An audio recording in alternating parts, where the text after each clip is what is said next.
Magpiprito na din po tayo ng bangus. Yan po yung ating isisigang.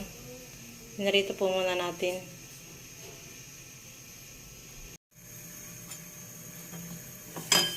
Pakulo na din po tayo ng tubig. Nilagyan na po natin yung kamatis. Yan, at naghiwa na rin po tayo ng mga ricado. Saka nga po pala lalagyan natin ng kamyas. Kamyas pang-asim natin. Saka po yung gulay. Ayan. Atin na pong nahiwa at nahugasan na din po natin.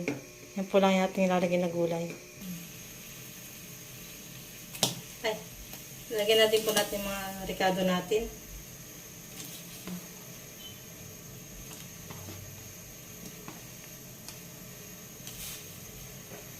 Papalamputin po muna natin yung kamyas at yan po yung gagawin natin pang-asim. Tatakpan po muna natin.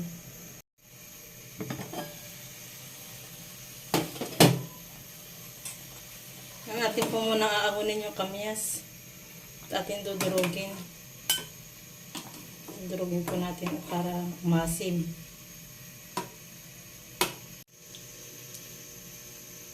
At dudurugin po natin. Ipisain po natin kamyas para lumabas po yung asim ng patas.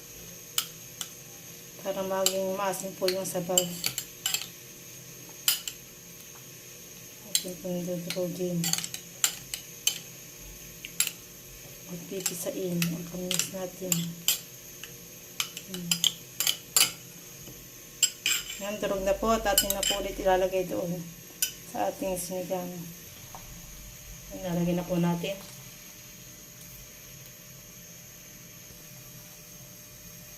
Ilalagay na po natin ating pinaritong bangus. Hindi ko na po naipakita yan. Piprito. At natin ang sik.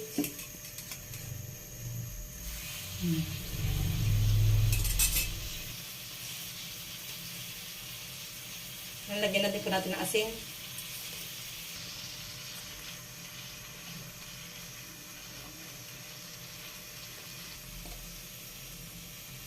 Lagyan natin po natin yung ating gulay. Saka po yung siling isa. Lagyan po natin.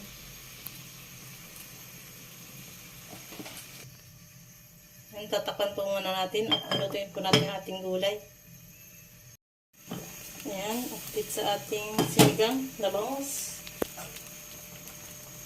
At kaya nga po pala bihira kami mag-upload ay puno na po yung aming cellphone.